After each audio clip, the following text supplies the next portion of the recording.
this is what we are doing. Parsec. I think I even opened the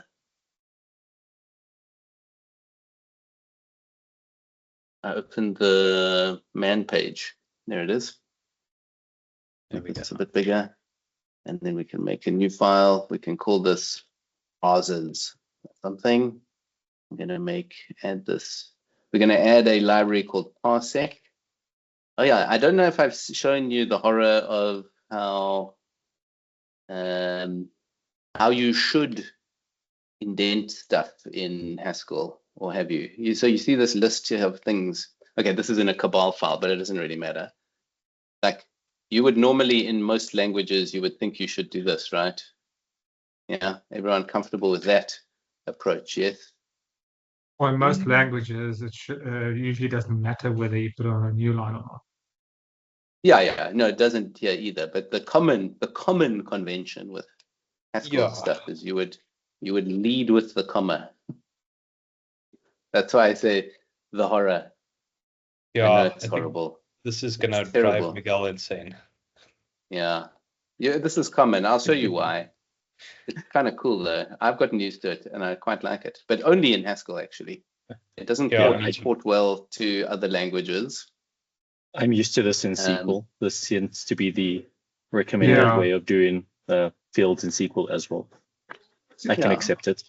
The only reason why I prefer that in SQL is it just makes it easier to comment out certain sections without affecting the query, right? Yeah. Yes. And also things line up nicely in Haskell. So you guys can see this, right? So if I go L equal the list of things, right? I want to make this cool list. It indents nicely if I do it like this.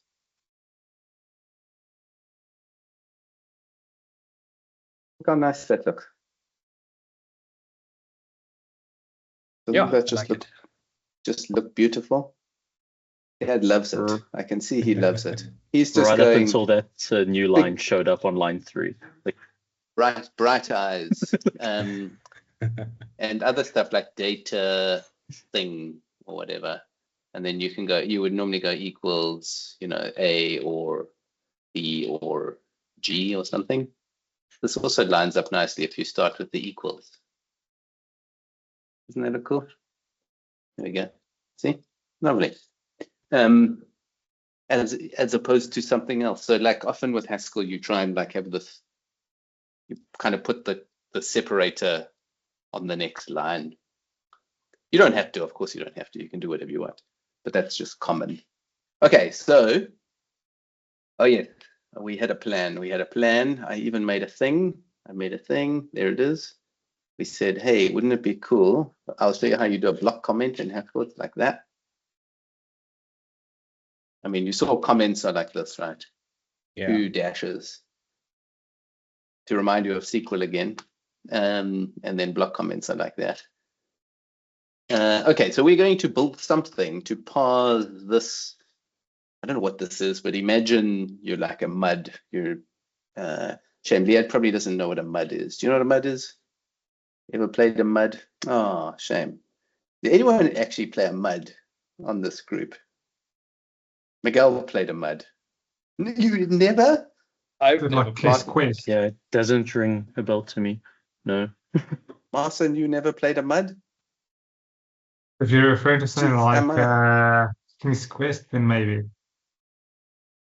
Well, King's Quest was like a graphical mud. A mud is like a. Well, the first version was like multi-user. What was? Multi-user dungeon is what it stands for. Oh, multi-user dungeon. Okay. Yeah, like a text-based I know those single-user adventure ones game. Type in like open drawer. Yeah, like here's a mud. Yeah. Welcome to adventure. Would you like instructions? Yes. Somewhere nearby, and then it's like you are standing at the end of a road before a thing, and you say go in. You are inside a build. So you like, like a text-based adventure. These are called muds. So there was a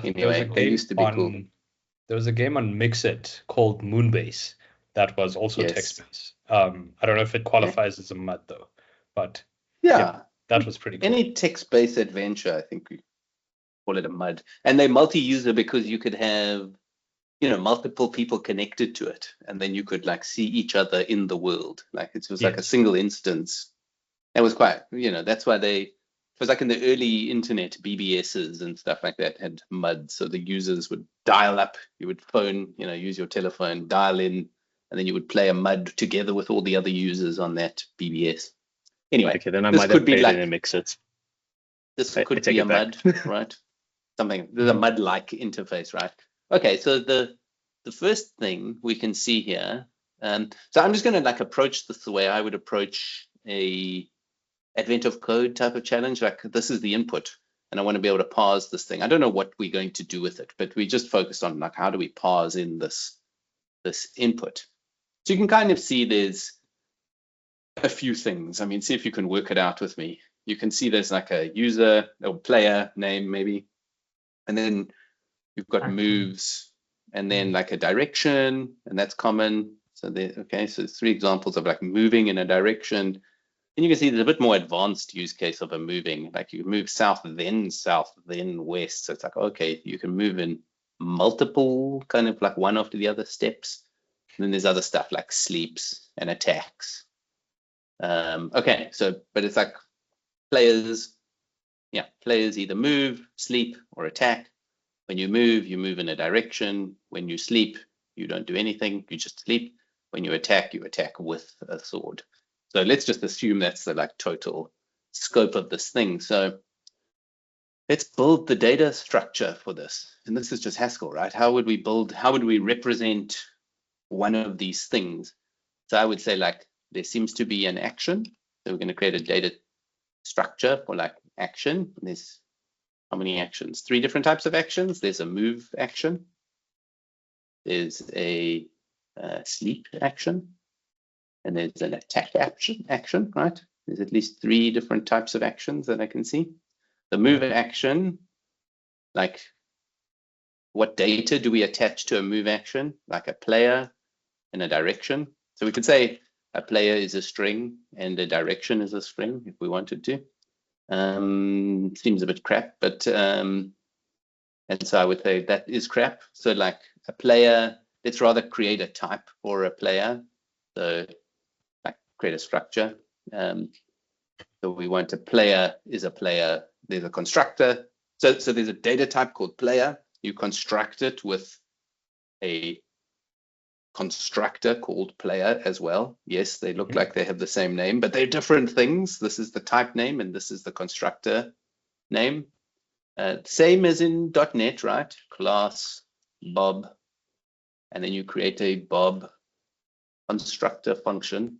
Like that is the class name and this is the constructor name. They happen to have the same name, but they're different things. And that's all a player ever is a string. And so there's something magical we can do with this. We know if we've just got a constructor with 1 argument, there's a different kind of data we can use. I'm just reminding you of this. New type. New type. So here's the perfect situation to use a new type. And a new type is just basically we're renaming string to player. We're like tagging it with this player thing, that we don't get confused when we talk about string, whether that's actually a player. Then we can see we have like directions, north, east, southwest probably. So we could create a type for that. Data direction equals north or east or south or west, right? Those are their constructor names and they don't take any parameters. They're just like, you construct a direction either by calling north or east or south or west, and that gets you a direction. So now we've got a type called direction. So now when we move, a player moves in a direction. That's awesome, reads nicely. When we sleep, what is attached to a sleep action? Just the player, right? Right, if we look there, like what do we know about sleeping? Just who did it? It just has a player. Yeah. Makes sense. And then when we attack, what do we know about attacking? There's an attack. You have a weapon or an item. Yeah, we have a weapon. So that could be a string to start with. And we also have a player again, right? And then you need a player, yeah. Player as well. And then it's like, okay, we don't want to use a string. Let's be cool and use and build something for a weapon. So a weapon could be, and here we could say I don't know if it's always sword. Maybe there's a better example here, and it's like, let's say Marson attacks with fists, and we know that you can only have swords and fists, maybe, right? We Yeah. could say cool. So fist and sword is what a weapon is. That would be fine. And that's probably good enough. I mean, it could be that you could put anything here, like attacks with pen. I don't know, back pen. Yeah, exactly. And then maybe we need another kind of constructor. So it could be like other, and maybe that takes a string, right? So that you could attack with anything. If it's not a sword or a fist, then it's an other, and you give its name or something. But let's just work within the constraints that we can see, not to over-engineer. So it's like, okay, that feels good. Like there's our data structures for this whole thing. And isn't this beautiful? This is like Haskell working wonderfully. Is like you've super descriptive, man, of what is going on here. Like actions have 3 different types. Oh, the other cool thing is like, you can make this even cooler if I think about this, because in fact, a player could move in a direction. I could even define it like that if I want. Because remember, you can backtick things. They take 2 parameters. You can backtick them if you feel like it will make things more readable. And so it could even be like player attack with weapon. If you want, you kind of can't do this with sleep because it only takes 1 parameter, so you couldn't backtick it. So that's a bit odd, but like it's interesting that you can even do this kind of backtick magic when defining. So you can do this obviously when you're calling functions, but you can also do it when defining things as well. It's like pretty consistent. You'll see this about Haskell. I'm sure you've started to see it. Like the magic runs deep. The magic is consistent. Yeah. Up Because into the each type constructor system. is a function itself. But this is defining its types. So you're doing this at the type level. You know, we're not actually specifying. So you don't need to declare its infix or anything like that. That No. always has to be in front. It's like based on the usage of the backtick, it will know what to. Yeah. So so what cool. it's saying is you can use infix like this, infix, to execute stuff, infix. But you can also use infix to declare stuff, infix, which is interesting because this is kind of a declaration. This is not executing anything, right? We're just declaring types. Yeah, and infix works perfectly well there as well. But that's probably a bit like crazy. So we'll just stay simple and go, no, cool. I was just showing you. I sometimes maybe do just this as I want to feel clever, but does that impact the way you would construct the action, or it's just purely for like to make it maybe readable or in a sentence type structure? Okay, that's cool. Yeah, that's actually really cool. Yeah. It's just in the use of the declaration. You can do stuff infix. You'll often see this in functions as well. Say we're diverging a little here, but you can say you're saying say I have an add function, xy equals x plus y. I'm creating this function, right? Add takes an int and an int and gives me an int, right? There's our I wonder if this is actually compiling, because it would be good to see some errors sometimes. I think your module is parsers. It should be tom.parsers. Oh, good one. That's probably why, because you included tom.parsers in the thing. Yeah, good one. You have to do a little build there as well. Yeah, okay. And now if I hover, do I see stuff? Yes, good. You can also declare add, I think. Let's try this, but I think I could even declare add like this. Yeah. Wow. Which is pretty nifty, actually, quite cool. And you know, I only have to put this infix here if this thing is not if it's like alpha, if it uses readable letters. If I'm declaring like an operator, like say I want to declare the operator plus plus plus, I can also say that takes an int and an int and gives me an int and plus plus plus. takes an x and a y, and I go x plus y. So here I'm declaring like a new operator. I can go z equals 1 plus plus plus 55, right? I didn't need to infix it there. You know what I mean? Because I could go z1, z2 equals, and say I want to call this add up there. You can't say infix, one add. I would go one backtick add 55. I have to backtick it because it's not, it doesn't start with a symbol. Anything that starts with a symbol is automatically infixed. You don't have to do the jobly, the backticks on it. And so it's automatically infixed, meaning that if I want to run it like a normal function, I need to bracket it like that to uninfix it. That makes sense? So symbols are automatically infixed. Anything that starts with a symbol is automatically infixed, and anything that doesn't is not. But I can convert it into infix with backticks, and I can convert the operator into a regular function by just bracketing it, right? Anyway, that's just a bit of funny stuff. But when I declare this like is, I think I can declare it like that. Yeah. Two different ways of declaring exactly the same function, but the one, because it starts with symbols, doesn't require the little infix thing, but I can still, and so I can do it at the declaration level, but also at the execution level. So there I'm executing it, here I'm declaring it, and it's consistent. Kind of fun, right? So just cool. When you're reading Haskell, sometimes people use this a lot, and it's just very confusing and weird. So I'm just showing you some cool magical stuff for later. Okay, so here we've got our action for these things. So now let's use Parsec, right? So we'll start, I think it's under text.parsec, yeah. You just import the whole thing. There's obviously, you can import specific things, but we'll just import the whole thing so we get access to a bunch of stuff. But here's the first way. The first place to start is, yeah, looking at the, let's look at the type.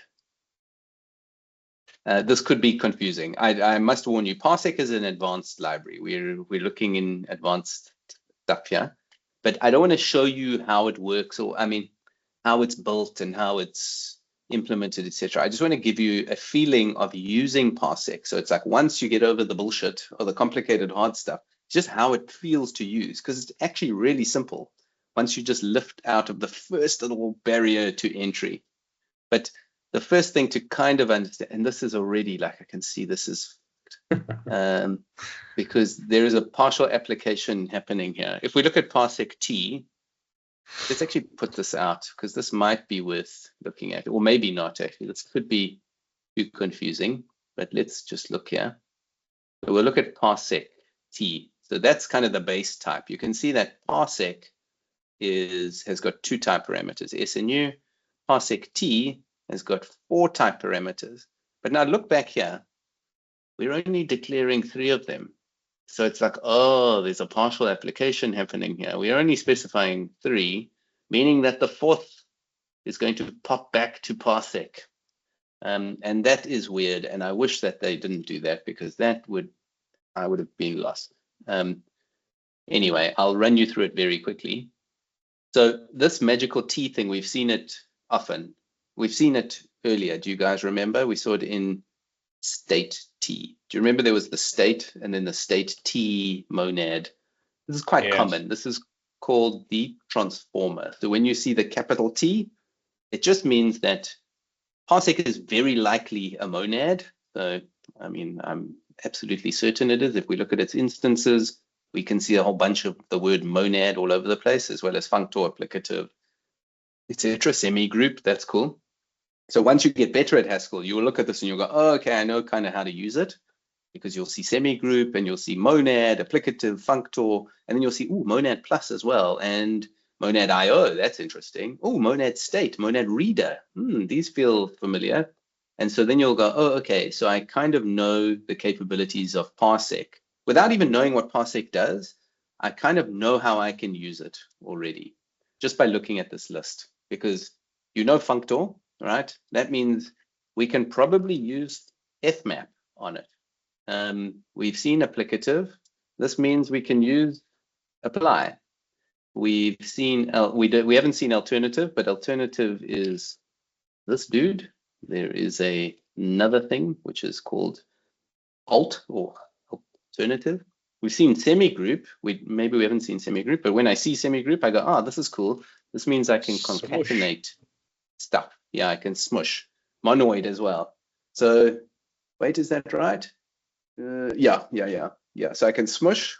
Smushing is monoid actually. Semi-group is not smushing. Semi-group is like I can append. No, it's like list. So I can. It's called like mappend, I think is what it's called. Yeah. And let's have a look quickly at semi-group. Semi-group. Oh, semi-group does have smush. Sorry. Semi-group is the smush. Monoid is the identity, I think. Is that true? Last time I checked. Oh, yes, sorry. Yeah. I've got it exactly the wrong way around, yeah. Monoid is mappend and mempty. And semi-group is this is actually smush though, because if you look at it, look at what mappend does. An A and an A, so two things of the same type, and it can smush them into one of those things. So mappend is actually smush. Yeah. Yeah, and mempty is like, what is the empty one of those things? Anyway, don't worry about this too much. But the idea is when you see this list, certain of these operations just should bubble into your brain going, oh, okay, I've got an idea of what I can do with parser T, with the parser T type, right? Anyway, don't worry too much about this. This is like, that would be a little bit too hectic, but fundamentally, what we have here is ignoring all this shit. We actually end up with a type like this. Parsec takes 3 type parameters, an S, a U, and an M. I think, is it an M? Oh, it's an A actually, not an M. Yeah, we should take an A, an SU, and an A.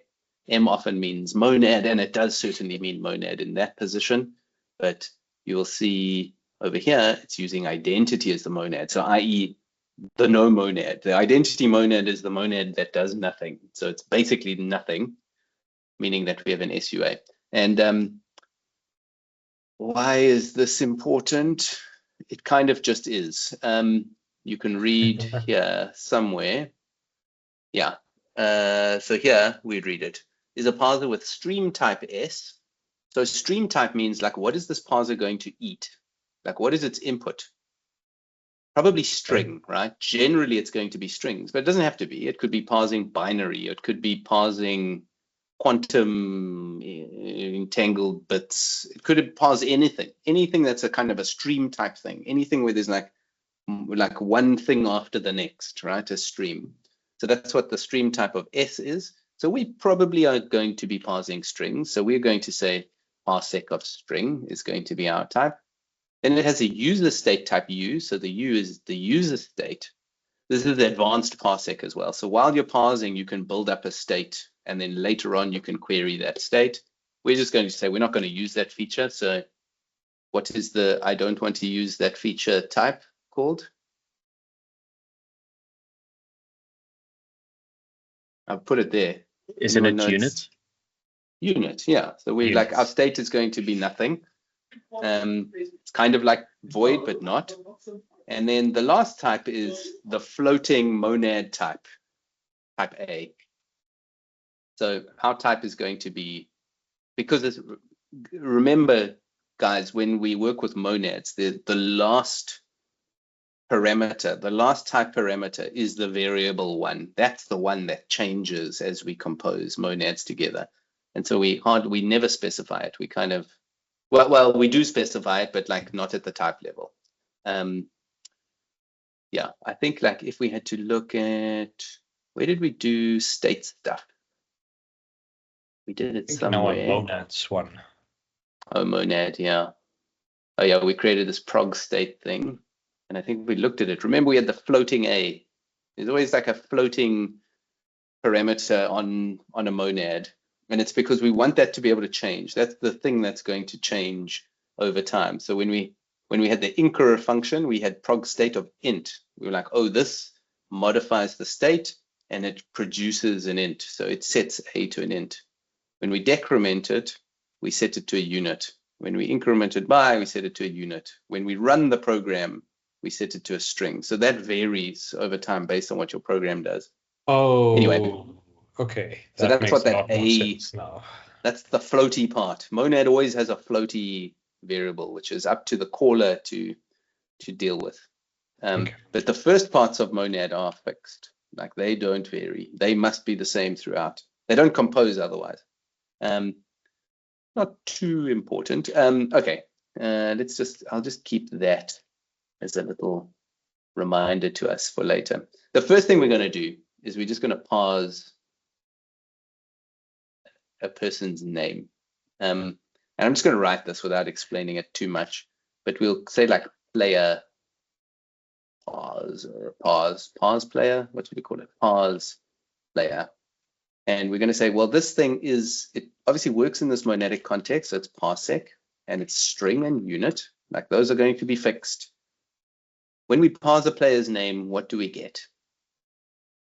Player, I'm presuming. A player. Yeah, very good. So let's parse a player. And let's start first by saying a string, right? We're just going to get back a string to start before we get clever and pop it into a player. So this is literally what we do. We define a parser for player names. So with Parsec, you're always building up. You're going at the end. We're not going to write one piece of imperative code. We're never going to see this input string. We're literally going to build it up through composition and through completely through composition. So we're going to glue together a whole lot of sub parsers into bigger and bigger and bigger parsers, and eventually we will end up with our parser, the final parser. So you start at the smallest atom of what is it that you're going to parse, like a player name, a direction name, a action type name or something. And then you're going to build these parsers up into bigger and bigger things, and they all just compose. That's the beauty of monads, right? They all compose as long as they're the same. Yeah, they compose. So this is going to be an example of how we do that. So the first thing we need to do, we can't actually parse the string. We've got to use Parsec's low-level parsers itself. Like we want to use its ability to parse maybe like some text, right? And we're going to build it up based on that. So Parsec is a bit of a nasty thing to navigate. I always screw it up, but I think it is maybe here. Parsec.char, I think. Let me check. Okay, yeah. So there's some low-level parsers. I don't know why it says it's a compatibility module. I don't know. But these are the combinators. So we've got it. Parsec gives us a whole bunch of combinators that we can start with, and we're going to build our parsers up based on these lower-level parsers. So like here's a parser that can just parse spaces, skips 0 or more white space characters. And look at what it does. It gives you a parser, ignore the T and ignore the M. That is like of any state, of any user state, and returns a unit. Here's a single space that will return a char. Here's a new line that will return that new line char. Here's a tab, returns the tab. There's the upper, returns the char. Here's an alpha num, returns a char. Here's a letter, returns a char. Here's a digit, returns a char. So what are we looking for? We're looking for something, and then interesting, you'll get stuff like this. Like here's the parser called string, but it takes the parameter string and then returns this a parser which parses that string. So it's like, this is for like a static string. I want to be able to parse a known value, whereas letter takes no parameter. It is just a parser of any character. It just parses like the next character, if that makes sense. There's no parameter there. So probably what we want is like a non-white space character, maybe, right? A letter. That sounds good. Parses an alphanumeric Unicode character, lowercase, uppercase, title case, plus letters or cases modified, according to is alpha, returns the parsed character. Awesome. So we're going to start with letter. Let's just try this. So we're just going to say parse player equals letter. It's the letter parser. It's already a bit funny. Like it's going to say, but wait a minute. This thing returns us a char. And what you really wanted was like a list of chars, like a string, right? But like, okay, that's funny. So like we want to parse more than one letter, not just one. And so you would go, okay, well, there is no like parse me a whole but more than one char thing here. And it's because we've got to look at combinator probably. And then it's like, oh, look, there's other combinators here, like this one called many or many one. I think there's one called many as well. Don't know where it is. Many one applies the parser p one or more times, returns a list of the return values of p. Oh, that's weird. Look at the example. Word equals many one letter. Ah, so if I go many one and then letter, suddenly my parser can parse a string. Because like look at many one takes a parser, any parser, and then returns you a parser where it gives you a list of those things. So it's like, oh, we just passed the char parser, which then gave us a list of char, which is the same thing as string, right? So this could be written like this, and that's fine, but that sucks. We're going to use the word string. So parsing a player is just many. Oh, and the one part means at least one. So we don't want it to be 0. You could say many. Many should be here somewhere. Many. I don't know where he is. It's probably many minis in here. Many till, skip many, many one, many till. Oh, it's not. There is one called many. There he is. Many p applies the parser p 0 or more times, returns a list of them. But it's like we know that a player must have at least one letter in his name. So it's like many one, right? And there could be at least or something. And there will be combinators for like, can't remember what they're called. Is it called count maybe? Count. Yeah. So like you could say it needs to be exactly 5 letters. So count would be another combinator, which takes an int and a parser and will give you a list back of those things, but it will be that exact number. So it parses n occurrences of p. Oh, wow. Okay. Smaller than 0, the parser equals to return that list of that. Anyway, so there's many combinators to build up these parsers. We won't use count. We're going to use many one letter. Okay, so here we've defined a parser that can give us back a string, but like we need to be able to run this. So like let's go to our, like I want to just play with it. So we could open a REPL. Import tom.parsers. And now it's like, cool, I got this cool parse player thing. There he is. And like, I can't do anything with it. Like, okay, but I want to parse something with it. This thing isn't a thing that can parse stuff with it. It's just like the definition of a parser. So there is a function, probably here somewhere, probably at the root. I think it's called run parser. Yeah, there's run parser T if you're using the T, the transformer type, but we're not. We're just using the regular type. Let's just grab its signature.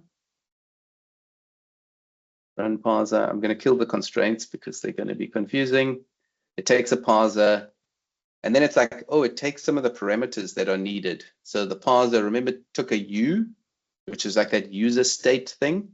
Yep. Because obviously you have to give it a starting one of those things, a source name, which is, I think, just a string, actually. If we look at source name, yeah, source name is just string. It's an alias to it, so that's safe. So it's just like a name of the source. The reason why it takes this is because it can throw errors, and when it does, it will put this name in the error list. It will say, this parser Bob, whatever you wanted to call it, threw an error or something. And then it takes an S, which is like that state thing again. Oh, it's the stream type, sorry. So it's the input string. That's the string. And then it returns either an error or the A, whatever the parser returns. So that's cool. So we can write our own. What I usually do is I write my own function, which takes my parsec thingy of type A, And then we can actually even be very naughty here and make it like force, like we'll make it get that type. If it throws an error, like the either, we'll make just the program exit, right? We'll just make it abort. So it'll be an unsafe. I'll show you how to write an unsafe function. So what does run do? It calls obviously run parser. It passes in the parser p. The input state. So how do I get an element of this type? What was that called again?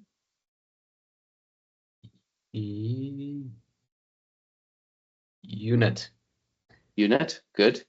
How do I get one of those? You have to give it one. You have to construct it. How do I do that? I think it's just the word unit, but might be wrong. Is it not just the brackets? It is. Yes, it's just the brackets because it has the same name as the type. Okay.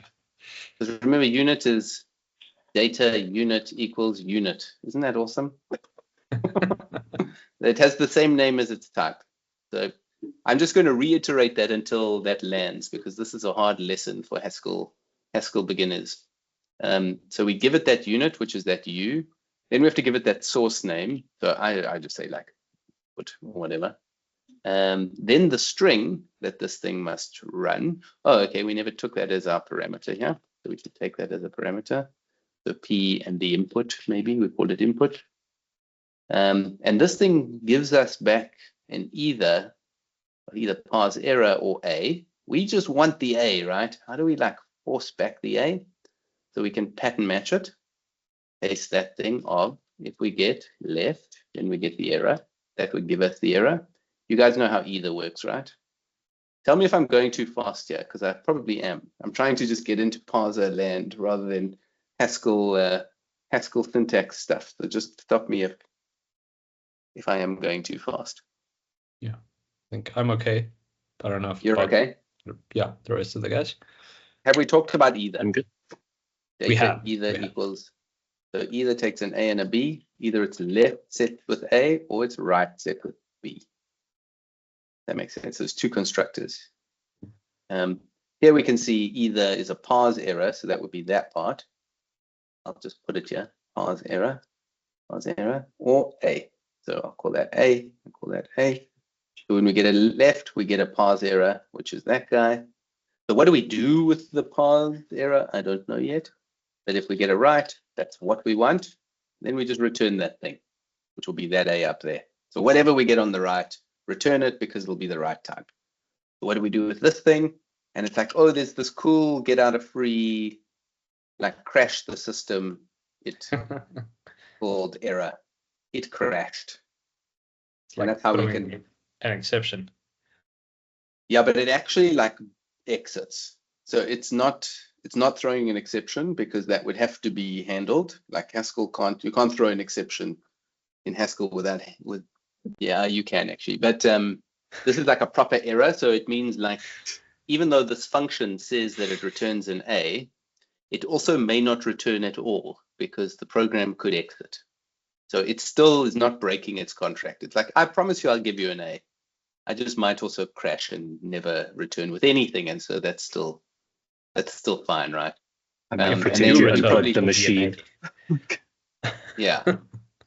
And probably we should use this error thing. Like we should actually crash with that error. So, and without even looking at this thing, I don't even know what it is, parse error. I'm sure that I can show it.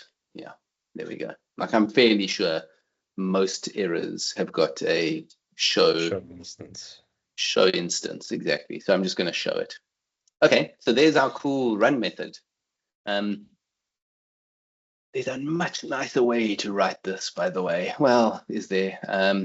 I will show you one day. This pattern is so common that you can do this much easier. Maybe it's a bit more confusing. I don't know. So let's try this. So we're going to go run. And our run function takes a parser. So it's like, oh, we've got a parser, the parse player parser. So we're going to pass it that. The other thing it takes is the string, so the input. So it's like, okay, I'll give it Tom. Would that happen? Oh, cool. Parse player returns Tom. Like I say, Tom was here. And it's like, oh, it just returns the Tom part. What if I put a space? So there's like no letter. Oh, it crashed. Unexpected, exception, input. Oh, look, there's our magical input word. So it goes exception, input, line 1, column 1, which is exactly there. Unexpected space, expecting letter. Cool. So it's like, oh, neat. Like the parser gives you context around where it failed to parse. Yeah. And that's because of this. This is a many one. So it expected at least one letter for the guy's name, and probably not something like a exclamation mark. That would also be a problem, right? If it was like exclamation Tom, it's like that's not valid, or a dot or something, also not valid. White space not valid, but it could be Tom anything, probably up to that point, I would think. Yeah. So the parser runs while it is getting letters. It will continue to run until it hits something that's not a letter, and then it'll say that's what I parsed. That's what we're defining there. We're just saying parse player, many one letter. Okay, fairly happy. Cool. So that's a start. We got that part. Probably what we want to do next is like, well, oh yeah, this is returning a string, which is cucky, right? We don't like that. This thing must return actually a player. We just change that to say player, and then we look at the error. Couldn't match string with player. What do we do to make it a string a player? Construct player with that string, but yeah.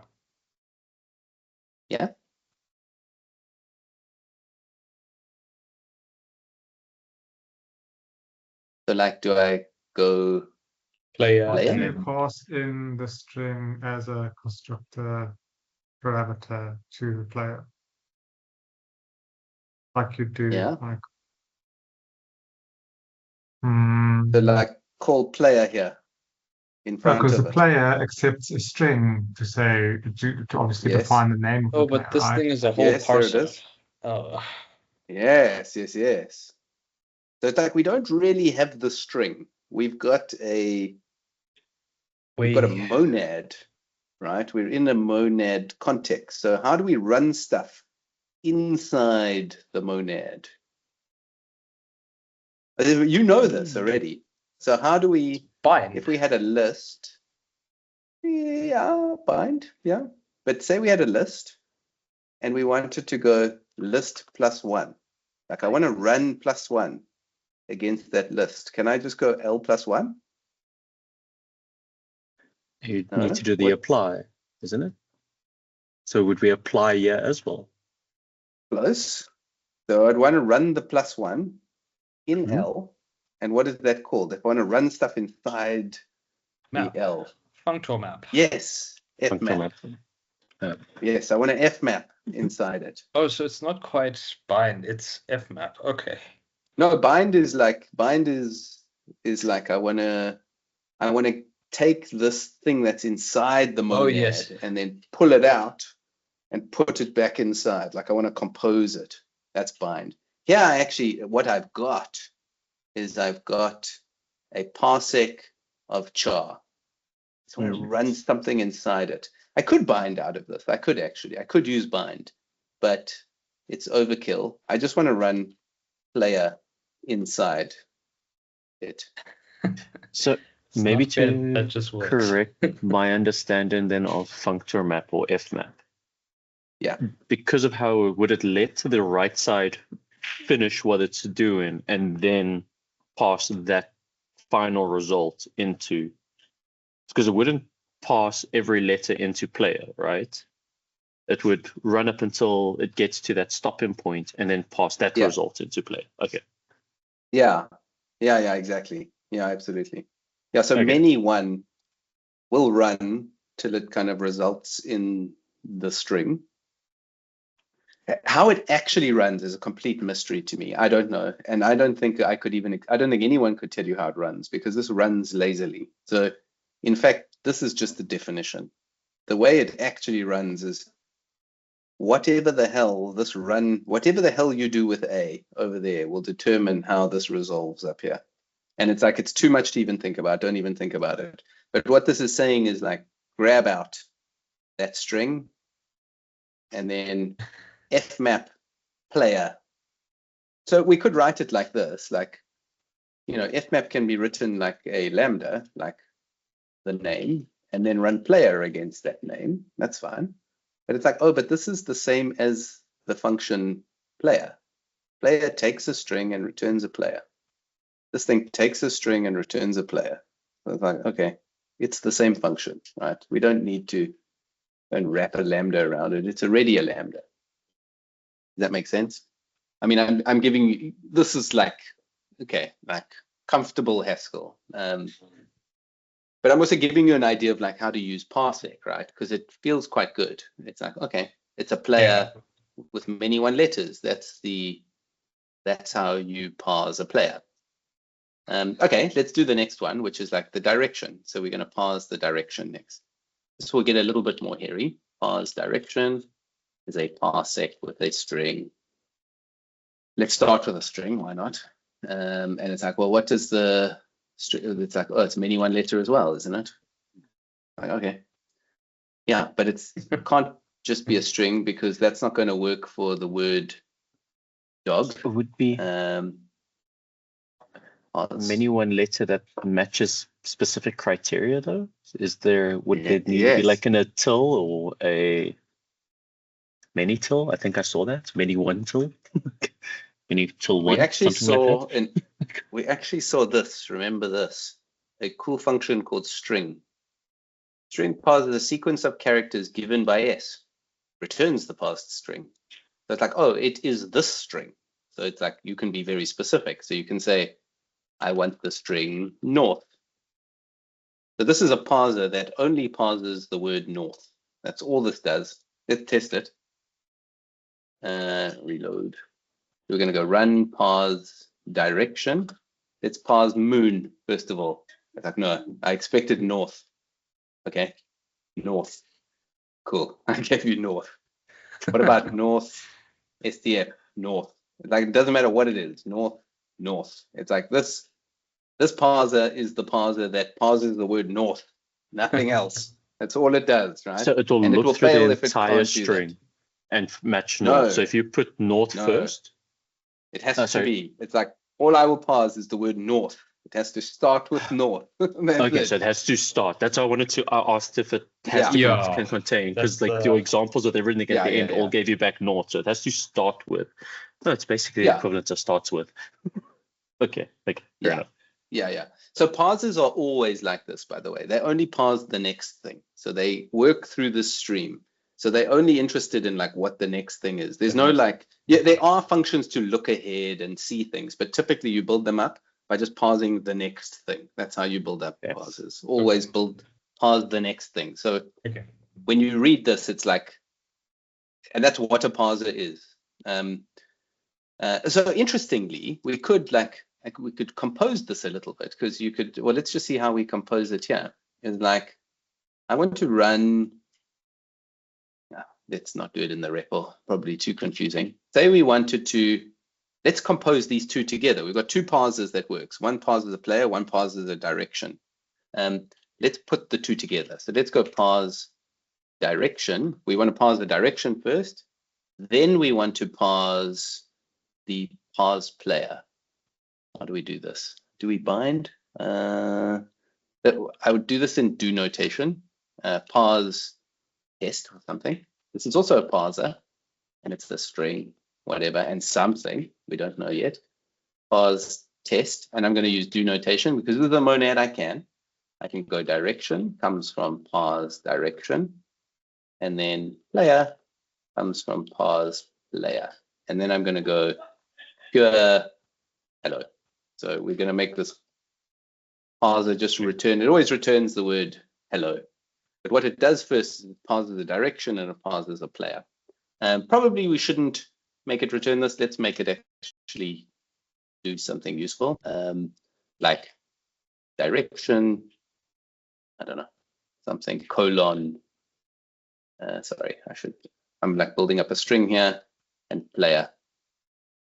What is parse player? Oh, parse player is a player It's like we have to show it, then back into a string, which means we need it to have a show instance on it, which probably means we should put a show instance on all of these things.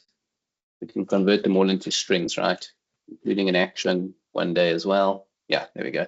So we can parse. Okay, and direction is a string for now. It's not yet a cool direction. But I'm just showing you how to compose parsers. So here's a new parser called parse test, which runs the direction parser, then the player parser, and then it returns a string, which is the direction with this colon and the player. But like there's a bit of composition, or like some very crude composition. Parse test. And so let's make this work. It's like always north, then it has to be Tom. Yeah, great.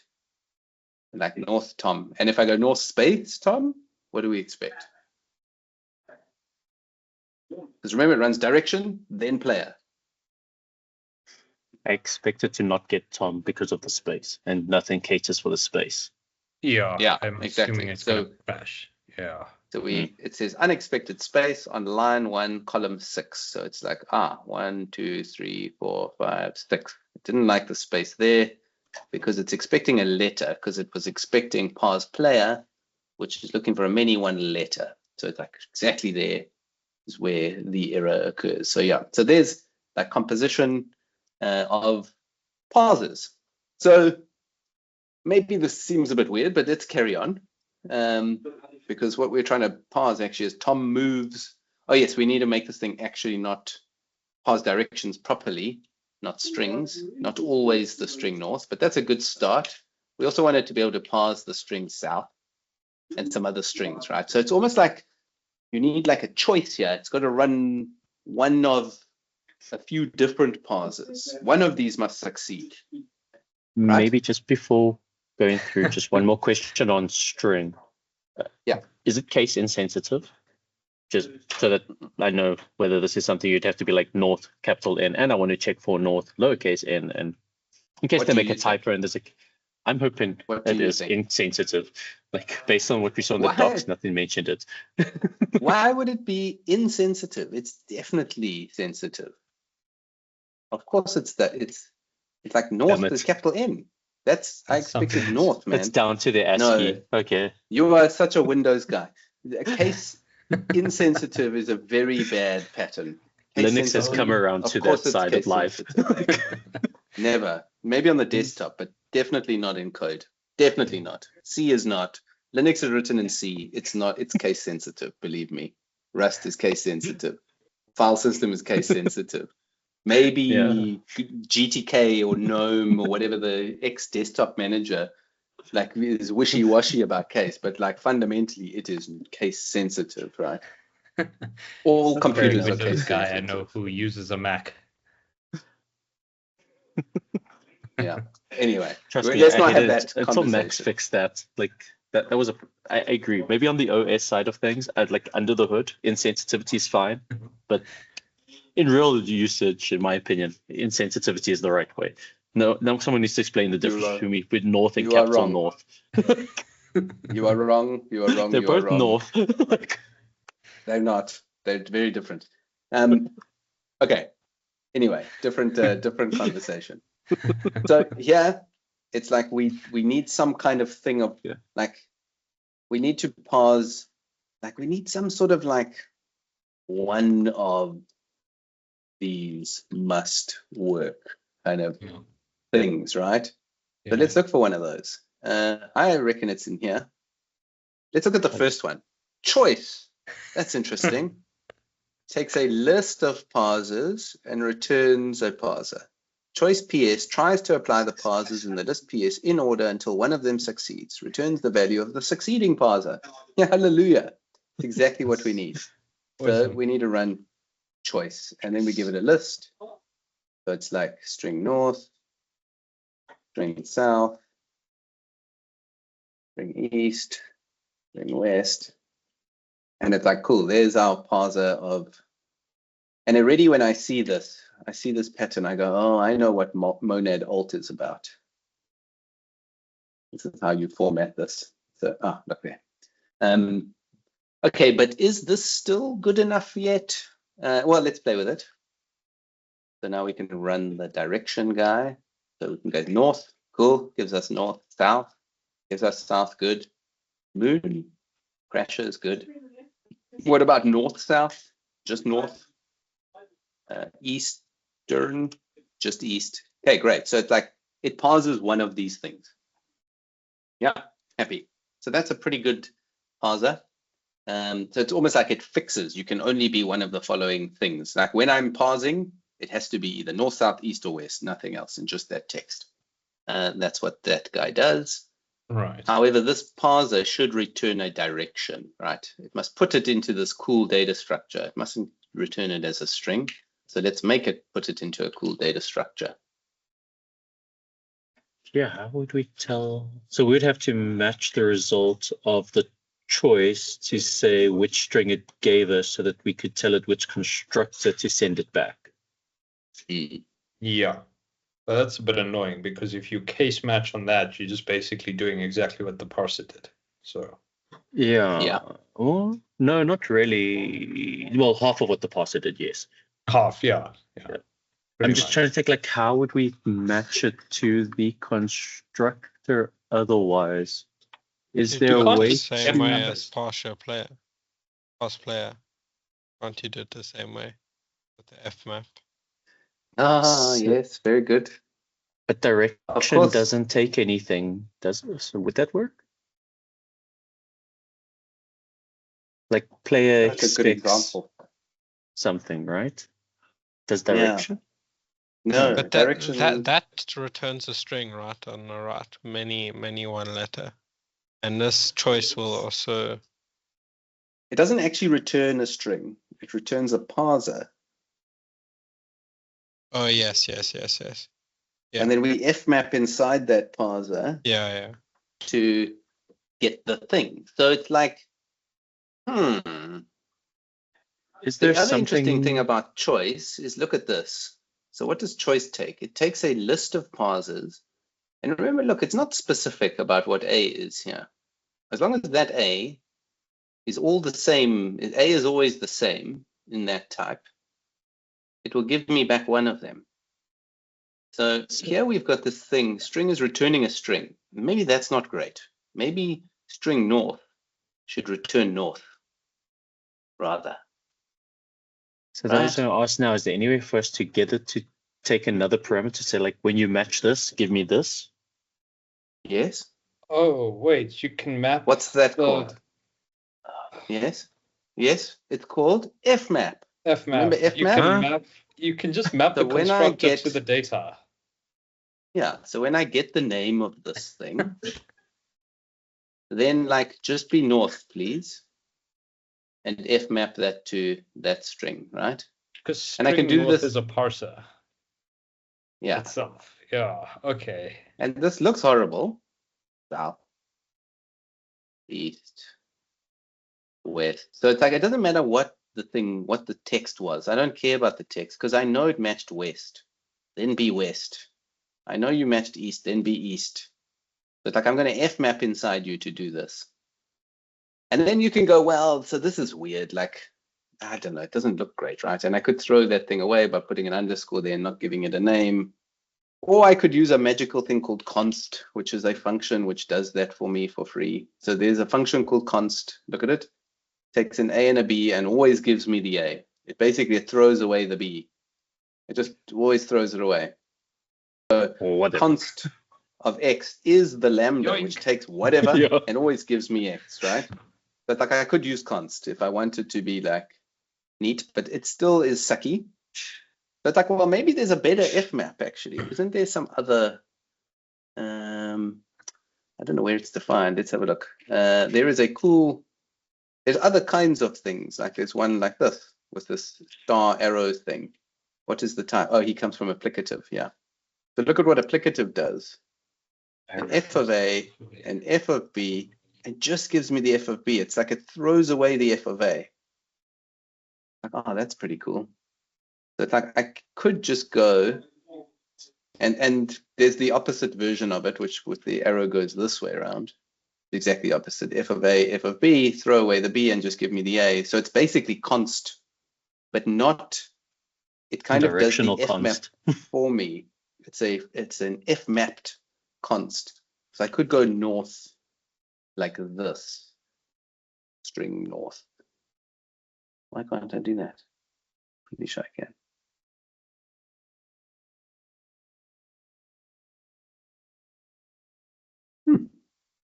Oh, pure north maybe. Oh, pure north. Yeah, yeah, because it needs the thing you pass it on its right to be inside the context as well.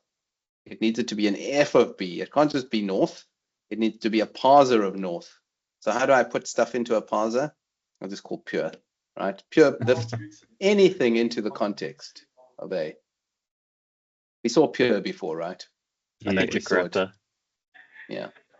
So like here's just, I mean, I'm not saying you guys need to understand this, but I'm just saying there's some cool stuff around, and this is not Parsec. This is just using monads and applicative, east. Yeah, so that's actually quite nice because it prevents the need for, like what we're saying, having some additional map after the fact, after we've confirmed that you are exactly the string, and just confirming which string did you actually give me out of these 5 options I asked you to try and figure out. Yeah. Yeah. And so now choice is a list of Parsec, a list of things which return actually directions. And now it will choose one of those, giving you one of those directions. So that becomes a little safer. Okay, so here now the parser direction is now no longer, now it's actually a direction, meaning we probably have to just show it, right? In our test, convert it back to a string. Right. Okay, so that's parse direction. So let's run it and see if we're happy with it. Now we can run that. Parse direction. Now it comes back with a north, like an actual type. It's not the string anymore. South is a south, east is an east. Okay, fairly happy. It's okay if you're not too happy, that's fine.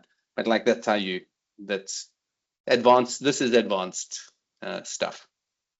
Okay, so there's our parse direction. So now we like close, we can parse this line almost, right? We've got everything we need actually. We got the player, we got the direction. We just need something, and we know how to parse a constant string. So like, let's write the parser for this thing. This would be like parse move or whatever, right? It's a move line. Yeah, parse move. Parse moves, moves.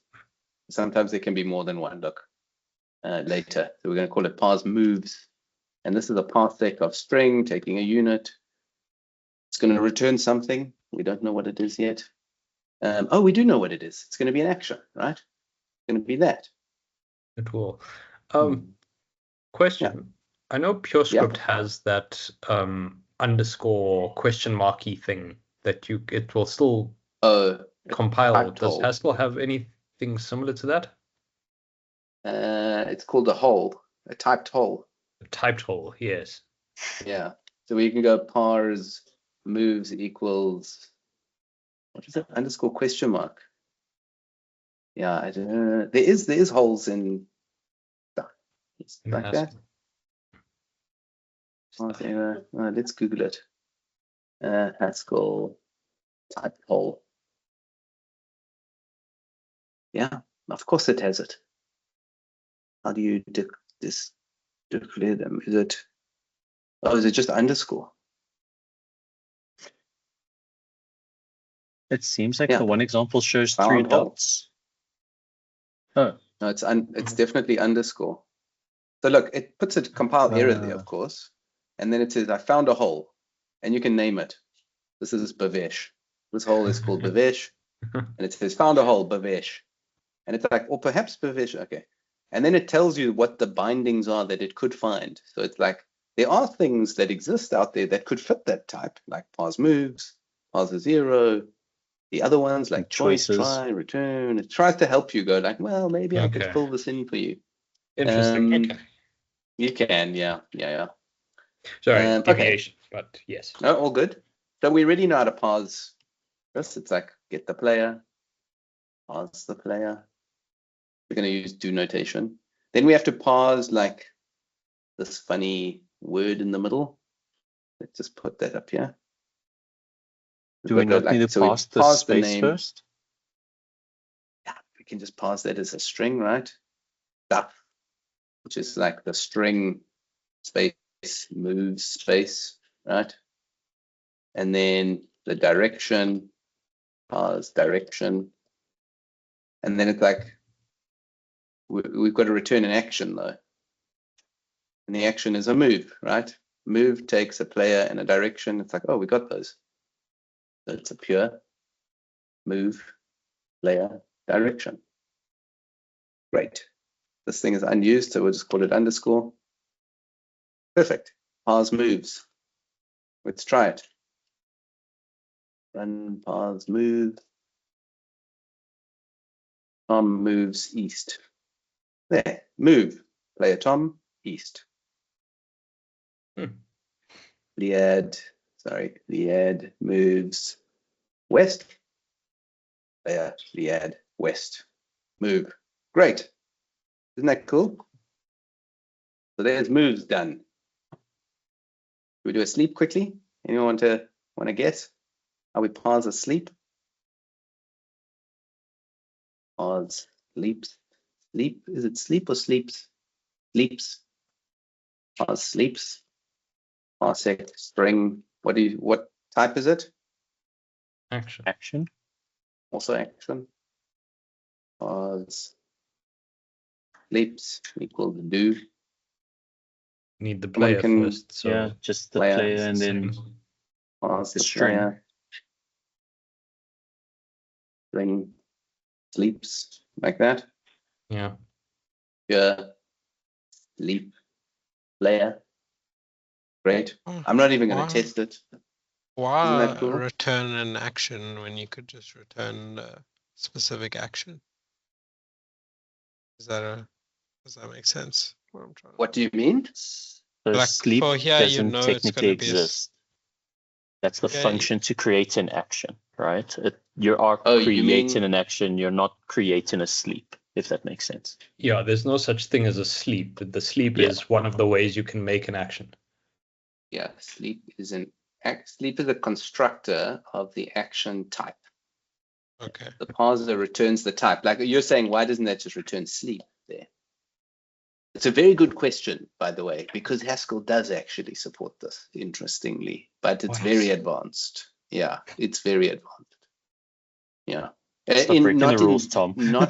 Not in this situation, but it has the ability to be specific. They're called GADTs, generalized algebraic data types, where you can be specific about parameters and you can refer to the specifics of them. And it's in this class of question, but the point is action is one type. That is its type. And so the function can only return types. It can't be specific about the fact that it returns an element of that type. It's the same way that you can't say I have a function. Well, you kind of can, but like you can't have a function that says takes an int and returns 5.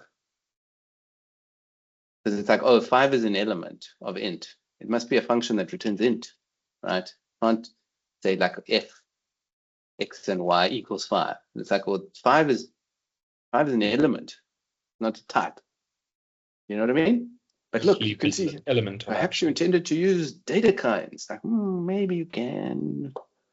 But yeah, that's what that would say. Is enums, right? When you return an enum, you can't say the enum is Monday. You say it's a weekday. Yeah, exactly. Yeah, 100%. Which would be exactly the same as this. It's like 5 is an element of int. Monday is an element of weekday. You can't at the type level be element. You can't refer to elements and type land. Sleep is an element of action. I was just curious about that because in parse moves we know that a move is going to be returned. It's not it's not case. But there we have it. Where do you see a case? No, I'm saying there's no switch statement or like where it's possible for another action to be returned. Only move is going to be returned. Yes. quite right. Yeah, okay. I see what you're saying. You're 100% right. We haven't gotten there yet. So check it out, right? We've got this cool moves thing, and that can parse moves. And we've got this cool sleeps thing, sleeps, and it can parse sleeps. Great. Yeah, it sleeps. But like, what about if it was a moves thing and we run the parse sleeps thing? That's not going to work, right? So like, we need a parser now, which does what? Parses actions. Well, yeah, one of the actions, right? It must choose to do the choice, one of these, right? Yeah. So it would be like parse action and choose. We know how to do that already. We did it up there. Look, with choice. So parse action is a parsec of string thingy with action as well, right? Parse action equals choice. Parse moves. Or parse sleeps. There's going to be a danger here. I can see it already. There's going to be, here you're going to learn about the bad parts of parsers. Well, the good parts of parsers. This is still not going to work, but let's see. Maybe it works. I doubt it though. Because parsers are hugely dumb, actually. We're going to see. You're going to be very disappointed in how dumb they actually are. So here, so now we've got something that we think can parse both. Parse action. Let's run it on moves west. That's good. Happy. Liad sleeps. Oh, failed. Okay. It expected an S and it was expecting moves. What the hell is going on? Surely this thing must choose one of these things. Yes? Yeah, I thought it would try both and then start over and try the other. Because isn't that how the West one would have worked?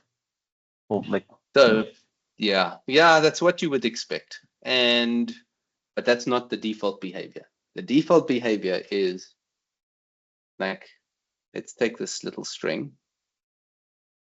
That the parser eats one character at a time. So it starts out and it goes, I'm going to try parse moves. It goes, oh, parse player. Parse player gives us a player, many one letter. Okay, good. I can eat one letter. So it goes, this parser is working. This one is working. I'm parsing player. I'm parsing player. I'm parsing player. And then it hits this little space and it goes, I'm good. I'm good. I'm going to now eat the moves. Oh, actually, it was on the sleeps that it died. Hey, yeah. I was showing you the positive case. It goes character at a time. So it goes, yeah, parse player, parse players, parse player. And because parse moves, parses the player, it's completely valid, right? It will eat and eat and eat and eat. Player is valid in parse sleeps, or it's valid in parse moves. But this parser starts succeeding, right? And it eats a character, eats a character, eats a character, eats a character. It gets to this, to the space, and it goes, cool. The next thing I'm expecting is this one. This parser has been succeeding, so it must succeed. I've eaten characters. I can't go back. And it goes, oh, space moves, but I got sleeps. It doesn't go back and go, oh, wait a minute, maybe I was going down the wrong path. It doesn't do that by default. The default behavior is once a parser starts succeeding, it must succeed or fail. The whole parser fails. There is a way to make it backtrack, and you just put the word try, right?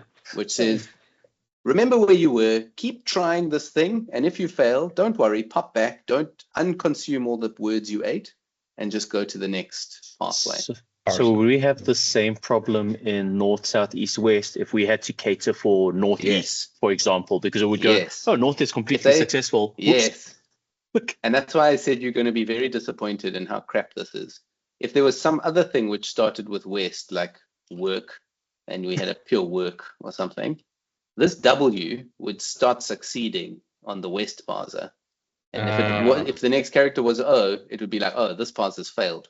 It's not west. Fail. So then you would have to put the word try there. Try. And this is just parsers work like this. This is how they work. It's for efficiency, to be honest, because that's not always the case. A lot of the time when you start parsing something and it's not succeeding, it must succeed down that pathway.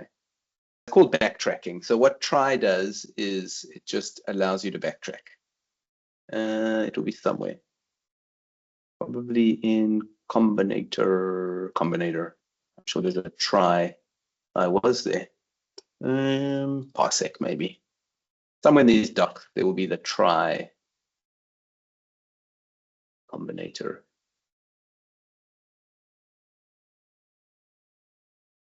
Click it. There we go. Try. So what does try do? It takes a parser, returns a parser. The try P behaves like parser P. So it behaves like any other parser, except that it pretends that it hasn't consumed any input when an error occurs. This combinator is used whenever arbitrary look ahead is needed, since it pretends that it hasn't consumed any input. So if a parser consumes input and it fails, then the whole parser fails. That's like a failure state. It doesn't know how to recover. And there you're seeing something which I'll show you. We'll try a second alternative, even if there's the first pass fail while consuming input. So that's what try does. It allows it to backtrack. So our solution here is to put the word try in front of here. In fact, we only need it in front of the first one, actually, technically, because that's the only one that could fail. If that one does fail, this one must succeed, right? Like there's no other choice, right? This one, if I can't parse the moves, I must parse the sleeps. I can't, but I could put a try there as well. There's nothing wrong with that. So now we parse action. Oh, work is still there. Oh, sorry, yeah, I've got a compile error. Yeah, sorry, good one. I should actually look at the compile. Now parse action, Liad sleeps is good. And if he moves east, he moves. So it works. Now it chooses one over the other, right? So that's the magical try. One little quick thing, maybe it's not so cool, but when I see this word choice, I know that there is something in monad choice which I can use. I can use an operator here, which looks like this. Try that, or try that. And maybe that looks worse to you, but it looks nicer to me. It's like it makes sense. It's like try that parser, or try that parser, or try some other parser. So you can. So and that still does build up a choice internally. Yes. Would you still need it's identical. Oh, okay. Identical. So it's not that parser or that operation does tries for you. It's just no. It's just a choice thing. This combinator implements choice. The parser that first applies P, so it is choice. That is how it's defined. So it's no different to choice. It's exactly the same as choice, just with a little operator name. But this happens to come out of monad choice. Anyway, something like that. Doesn't matter.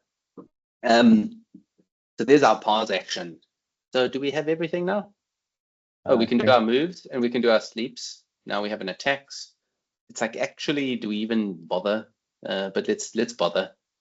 Super easy, still need right? to do the high level move at some point that moves this, then this, then this. This like list. Oh, good one. Okay, let's actually do that, because the weapon thing is easy. Because the weapon should be the same as moves. Yeah. Moves east, then west, right? That's the example we want. And let's just do it for parse moves. And if we run it, it's like, it works because the parser runs up to east and then it quits, right? It doesn't, we don't tell it to parse anything else. So it succeeds and it says, I got that. It's like, oh, we want this to actually return more than one thing. So moves, in fact, must return. In fact, let's make just the change in the data structure first. Move takes a player and a list of directions. Are we comfortable with that? That's the change. A sequential list of directions, yeah. Lists are sequential, Bhavesh, are they not? They are, but they are. Sets are not. Map values are not, but lists are. I just pressed save, and now we follow the compiler. So it's like, oh, okay. Here we're calling parse direction. That gives us a direction. Parse direction is still good. This parses one direction, but we want to parse bunch of directions. So wouldn't we then have to check just to say if there is a then? So like doing a try then for a parser? I just wrote it out in English. So it's like parse direction separated by the string then, isn't it? Oh, set by one. So we need at least one direction. We don't want it to be an empty. We could leave it empty, it's fine. So parse direction separated by the string then. Check, it's just compiled. Separated by. Nice. Okay. That feels good. Oh, awesome. East, west, then south, then north. Oh, good. East, west, south, north. Excellent. Oh, yeah, but the problem could be moves. Liad moves. You move space. It's like, oh, you moved nowhere. So it's like, oh, yeah, we need at least one, right? So we want that one there. Sorry, my fingers just added. So that fails. Good. Look how nice this failure is as well. When I run it with the empty, with unexpected input, I expected north, south, east, or west. Like, oh, that's great. And north. Yeah. And then there, it's like, oh, end of input. Expected then. Like if you put something here like T, the parser begins winning because it's like, oh, you're on that then thing. And that's great. It fails now. Like I expected you to put the whole word then there, then space. And then it's like, now I expect northeast, south, or west, west. And then I win. That's pretty cool, right? Pretty neat. Have we solved moves now? I think we feel like we have. Yeah. Should we do weapon very quickly? Just so that was a lot easier than I thought it was going to be. Yeah, because you've just got combinators.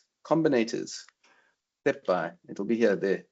Set by P. So look at it. Takes a parser and a parser with a sep. So a parser that returns a separator and the parser of A, and it'll give us back the parser with a list of A. Awesome. Sep1 P sep parses one or more occurrences of P separated by step. Turns of list of values returned by P. So, I mean, it's exactly what it. And look, there's other interesting things here, like end by, separator end by, chain L. There's like more powerful things, not followed by. So you could even have stuff like parse direction, until, I don't know, say you had an input that's like Bob ate food and beer, full stop or something, and you wanted to parse this whole thing up to the dot. So that would be like end by dot. You know what I mean? So pretty powerful, just using these little combinators. Parse attack. Who wants to write this one? What does it return?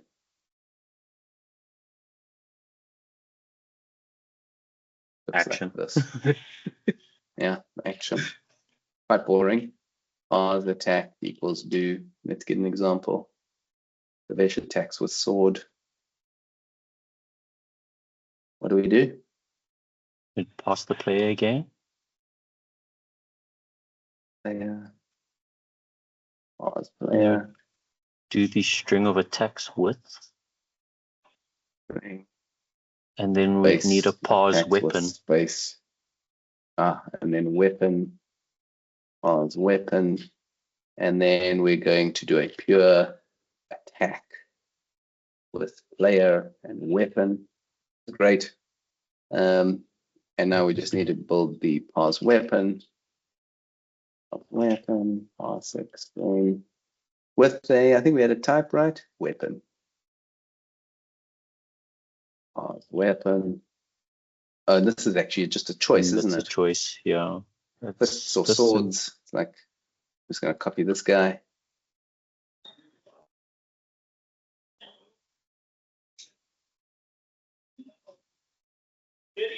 Then this.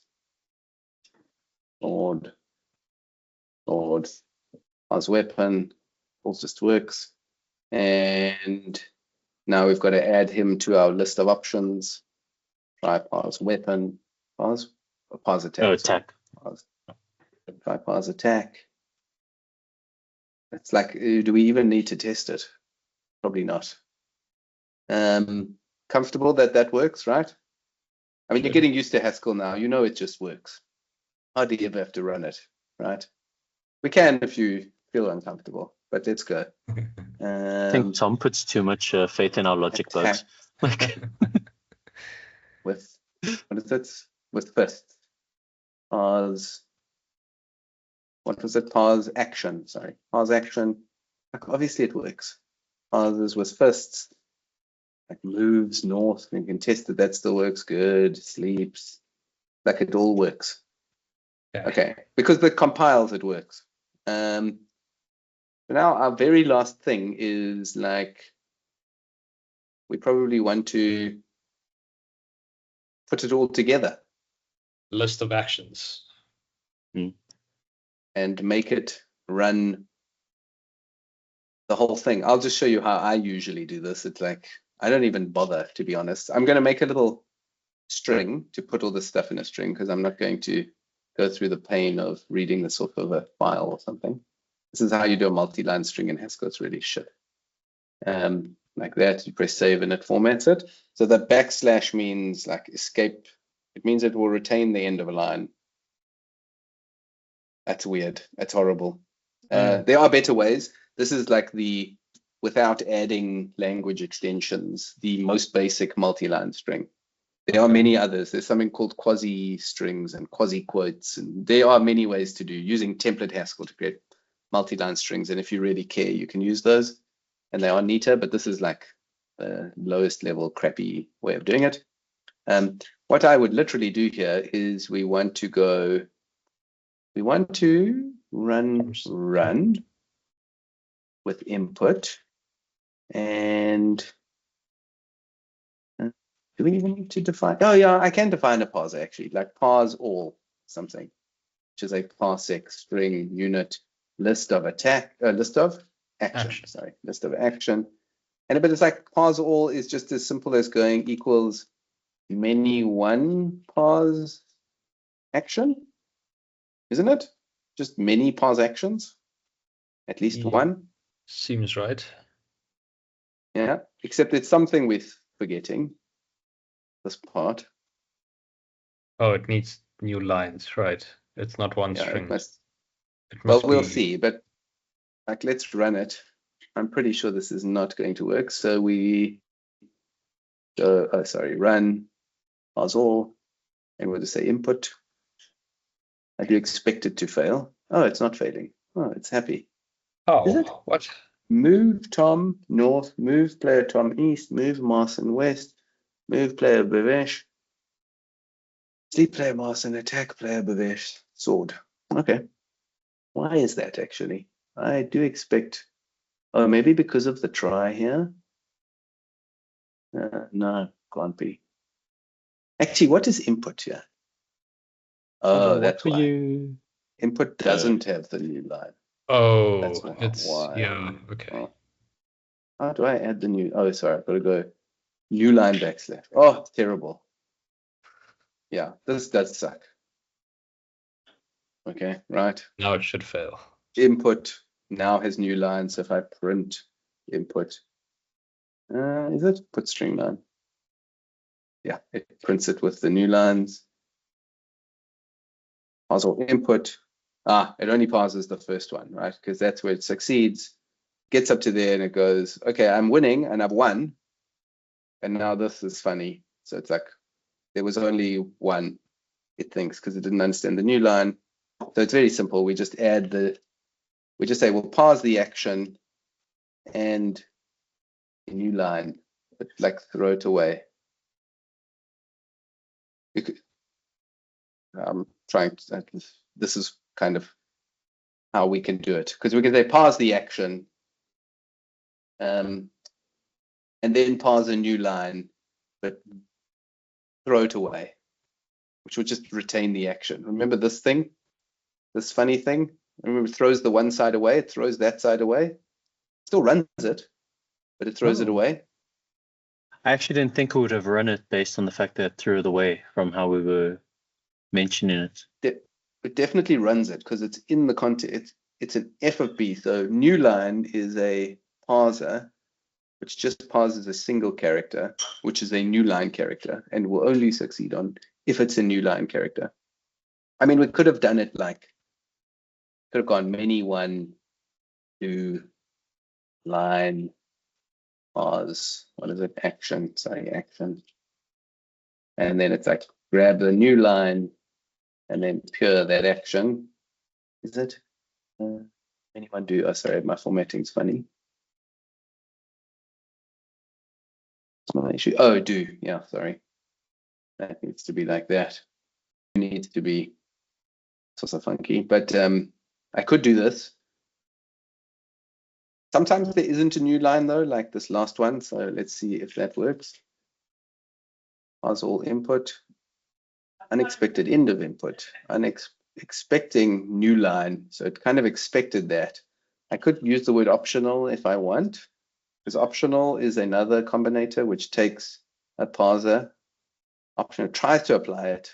It will parse P or nothing. So if it fails, then it just doesn't succeed. It throws optional forces it to be a unit, right? It throws away its value anyway if it fails. That's what optional does. And that should then solve our last one, which is where there isn't a new line at the end of this line. And now this guy, I think, parses okay. So in the before you formatted it out into the bind with the pick aside, I'm not sure what to call that operator. Yeah, it's called void. Void left or void right. Oh, okay. So throw one away. Do you still need the optional with the void operator? Or would void? Yeah, definitely. Okay, so it would error out if one of the two sides errored out and it wasn't the side you picked. Yeah, so if it was like parse action and then void out the new line, that would fail the same way that the previous one failed. Parse all like that. Parse all that. Also, they know different. The void adds nothing. It knows nothing even about that this is a parser. This thing is defined in applicative, remember? An applicative has no freaking notion of what this F is. It doesn't know it's a parser or that it's optional. It could be anything. It could be IO. It could be a Miguel container. That's the beauty of it, is it's in applicative. It has no notion of your context. So it works the same way every time. It just effectively runs that one, runs this one, and then returns that one. It throws away that one. Which is the new line. Like, we don't care about the new line. It composes it and throws the one side away. It's called void. I think this is called void right, because we throw away the thing on the right. And this one is called void left, which would then throw away the thing on the left. But a bit advanced. I don't know why I'm surprised it runs it. Otherwise, our choice wouldn't have worked. Never mind. I just initially was expecting, because it's void in the one side, it's not running it, but that's actually stupid if I think about direction. And remember, when it's like throwing it away, it's throwing away the last thing. So it's still running the parser string with the unit. It just throws away the value inside of it. So it has to run it to get to it. So with these little things, you can make your code even more hairy, basically. You can simplify things a lot, like we did here. Parse all many, parse action. You can fix that again. Sorry, I should have just fixed that way around. New line, and it could be on either side. So that simplifies there. We can, this test one we don't use anymore. We can kill that. Parsing action is fine. We could also do it here. So we could also say void out the string there. Do the same there. So parse the player and the string sleeps, and then just give us the sleep player. And it's like, oh, wait, we can already see that this is kind of dumb as well. Like, we can simplify this by just going, this is sleep mapped to that, right?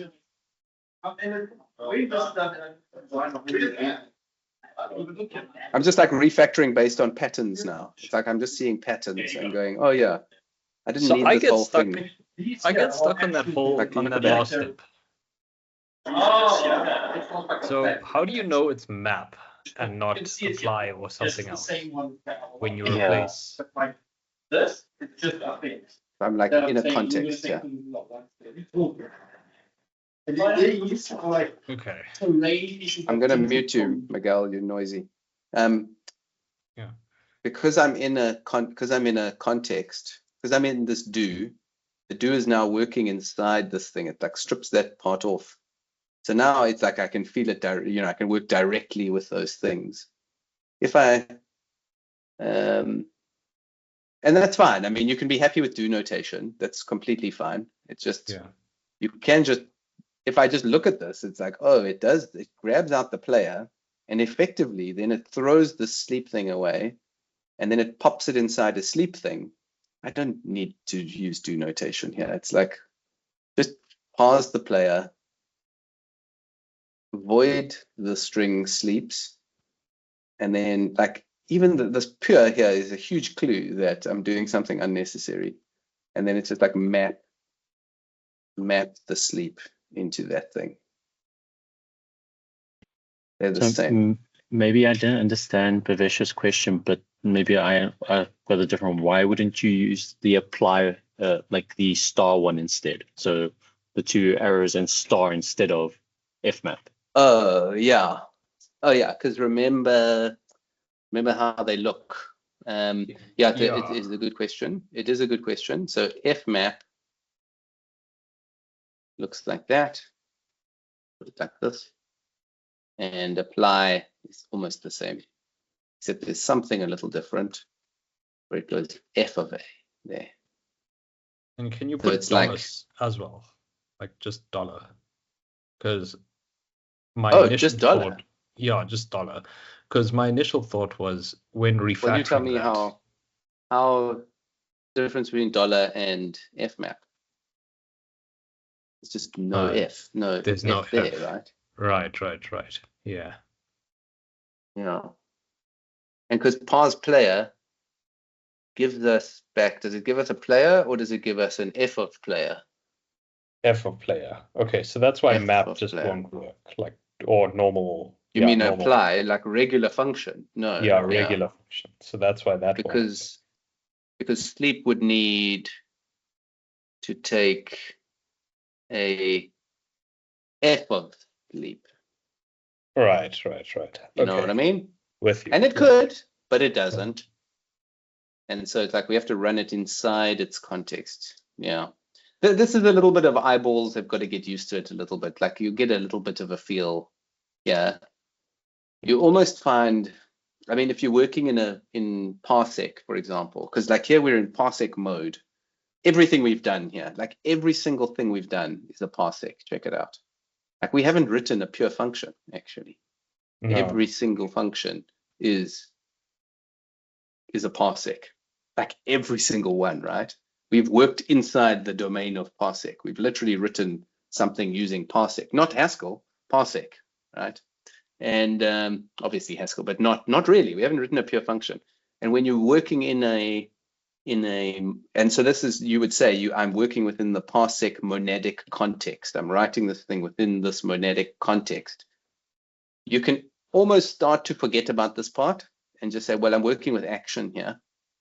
And then instead of where you would normally use dollar to work with action and call functions that you would with dollar, you must just use the functor version. You must use this. You use fmap, and that will work inside the monadic context the same way dollar works, but now inside the context.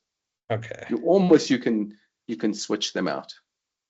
And star is more like, is equivalent to this thing called space, where, when you go f, I call f with a and b, that second space, this first space is like the dollar, the second space is like the star. I know that seems weird, but this is kind of, when you go F A space B, sort of maps to this.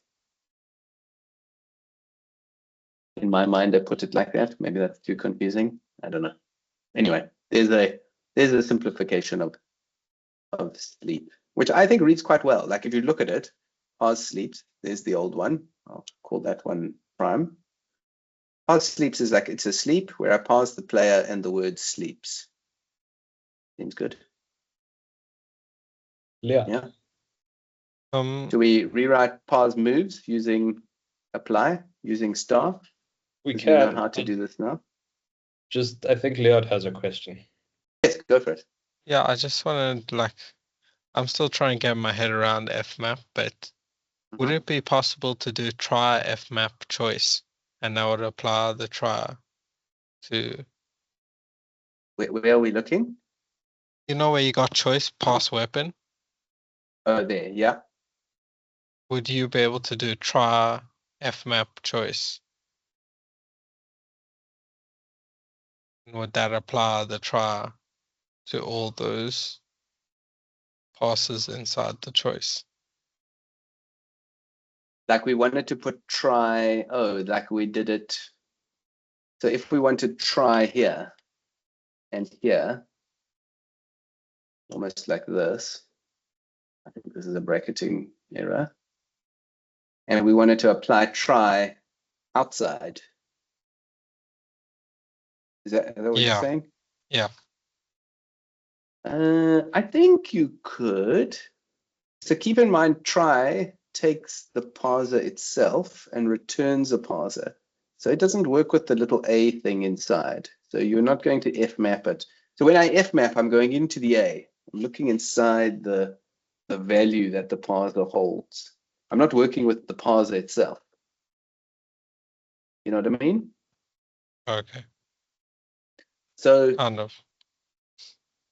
Yeah, it's like we're working at two different levels. It's like if you think of, I've got, say, a type of parser and string.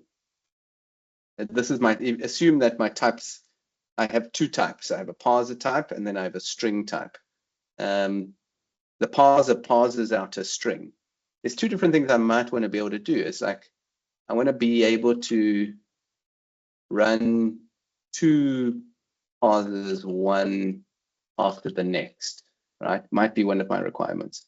This is something will happen at really the parser level. It's like it doesn't care about what's inside the parser. It's just going to run one, run the next one. It ignores the string part, right? Technically, if you think about it, right? So if I had something which ran two parsers, one after the next, it doesn't care that the one has the string dog and the other one has a cat in it or something. It doesn't care. And so this would be where we would want this is called a combinator. It's like it doesn't care about what's in, it only cares about this left part, this piece. It doesn't care about this. In fact, it ignores it. So that's at like level one. Level one is to be able to run at the parser level. But then level two is like, I want to be able to uppercase the string, which is like, I don't care it's a parser. I just want to play with the thing inside the parser. Like I want to uppercase the string, right? It ignores the parser part, right? And so when I'm targeting things inside the thing, this is where I use fmap. If I want to do things with, because fmap gives me access to the thing inside the thing, gives me access to that part. It ignores that part. And when I want to do things with parsers at level one, I use the Parsec combinator library, because look, it doesn't care about the thing inside the parser. Sometimes it does, but generally it doesn't. It cares less about the A part. It doesn't really do anything to the thing inside the parser. It just allows you to run multiple of them and make new ones based on smaller ones. Hopefully that helps in some sense. Is when to think of fmap and when to think of Parsec. I don't know if that's helpful. A little bit. So. I think so. A little bit. Yeah. So like choice, for example, is not, it's kind of got nothing to do with fmap. It doesn't care about the level 2. It doesn't care about the thing inside the parser. It's just going to apply them, and the first one that succeeds wins. Doesn't care what's inside. Doesn't care that it's a string or a dog or a fist or a sword or whatever. The same is true of try. Try doesn't care either. And so you wouldn't fmap that thing in. If I use fmap, I'm talking about the thing inside the parser. And choice is not interested in the thing inside the parser. It's only interested in the parser itself. So when you say, well, couldn't you fmap try into it? It's like, no. Unless there was a parser inside the parser, I wouldn't ever fmap try. If that makes sense, right? It kind of makes sense. This is, guys, Parsec is advanced. This is advanced, without a doubt. I don't expect you to understand all the syntax. I wanted to more like give you a feel of how to build up parsers using fmap. I mean, using Parsec. So let's just finish this thing quickly, just to refactor it. Parse moves. Here's the old version. Like refactor it, because we can see we parse a player, then the string moves, then we parse the direction separated by the string then. And so here I can already see a use of, like, kind of what I want to do is I want to fmap the player, and then I want to apply the direction. And so it's like I could parse the player, and then I could apply the direction. But what I need is I still need the string moves, and this could be nasty. Let's see. And I want to do that and ignore it. And I think that will just compile. Yeah. And like literally, I haven't even looked, I haven't like understood it. I'm just like refactoring because I can see a pattern there. So it's like move, parses the player, then the string moves, but it passes the player to move as the first parameter. Then it passes the direction separated by the string, then passing it to the second parameter of move. Perfect. Too complicated? Maybe. Maybe too complicated. Anyway, it's doable. And then in fact, you can even start to like combine this whole thing, like even down here where we run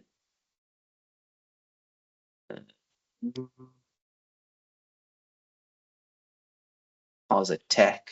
Yeah, we can do it here as well. See it? There's the first parameter. And then the second parameter is just the weapon.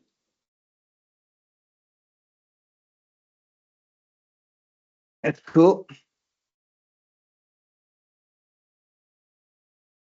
Yeah. Do we not need to bracket the parse player and string attacks with? Nah. Do we? No, don't think Wouldn't so. That void the parse weapon as well? No. And if it did, we would get, I mean, we'd get a compile error. If you said like that, bracketed like that, that definitely wouldn't compile. It's definitely fine. It's probably because this is fairly weak. The precedence is lower than this. So this thing happens first, and that happens second. I mean, here's the crazy scenario. It's like, I can already see this is already, we can go choice instead of the alt. And the first thing it did was parse moves. And let's look at what parse moves looks like. It looks like this. That's like that. Let's see if this is crazy. Maybe it is. The next thing it does is it parses sleeps, which looks like this. The next thing it does is parses attack, which looks like this. Oh, there's our whole parser. Not direction, moves, sleeps, bomb. Maybe sleeps. Oh, parse weapon, we need it. Okay, and that one's like, yeah, it's another choice. So it's like, okay, we'll keep that. We'll keep that as a function.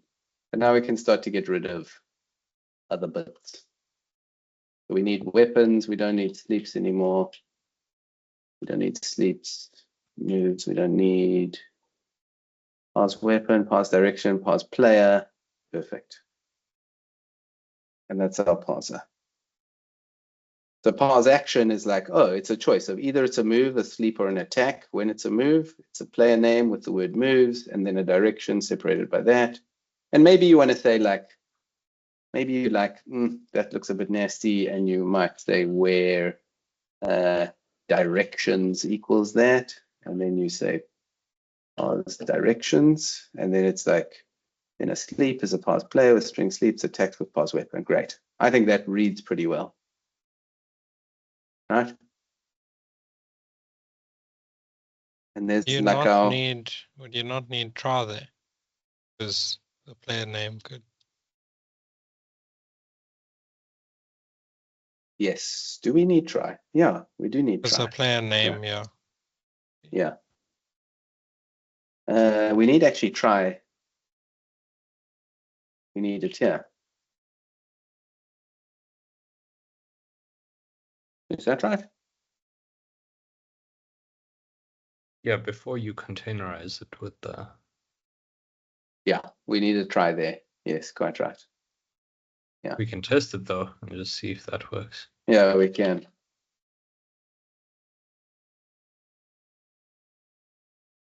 Parse, what do we call this? Parse action. Let's just try Tom moves east. Happy. Tom leaps. This is where we expect. Yeah. Okay. So it started succeeding on the moves. Quite right. So that needs to be a try. That needs to be a try. That needs to be a try. Parse player. Ooh, let's see. No, actually, the try needs to be. I'm trying to think. It needs to be there actually on that one, because that's the part that fails, right? Okay. Yeah, well, let's see. I think I'm pretty sure it's succeeding on the player. It's failing on the moves, right? So Tom Sleep still fails, and I think if we move the try there, that will be better.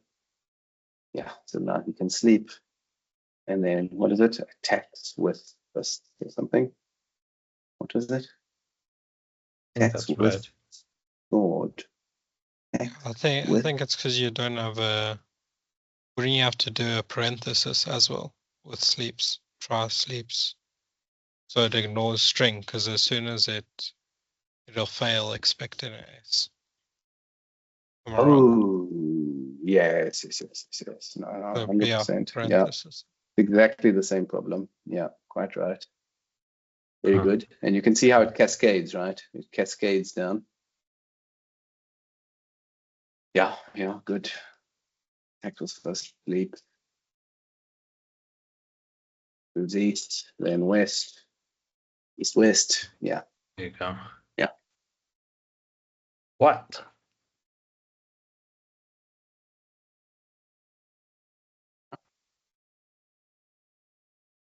So did you see how much like refactoring took part there? We exploded it, parsed lots of little pieces, put it together, and then said, oh, but this is stupid. Just refactor it and simplify it. It's like Haskell is the beautiful language for that, because the types are so strict.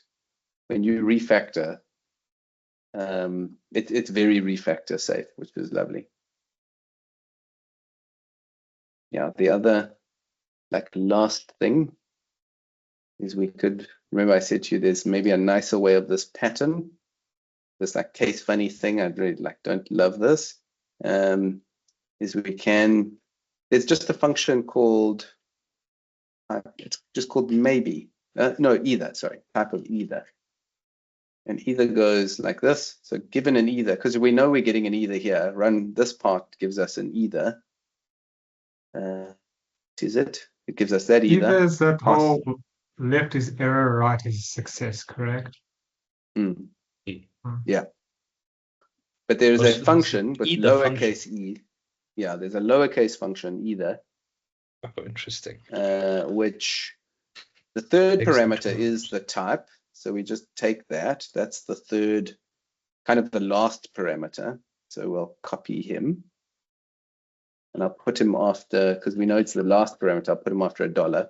But then the first two parameters is like an A to a C. So that's like the failure case. And this is the success case. A function given the A and a function given the b. So the first error is like, well, what do we want to happen when it fails? We want that to happen. So I'll write it out dumb first, is like, give me the error, and I want to run error, show error. When I succeed, I just want the A, return me the A, right? I've kind of just written them dumbly. And it's like, well, this one I know, like there's another function which is this, given an A, I'll return an A. What is that function? Const? Like I know this.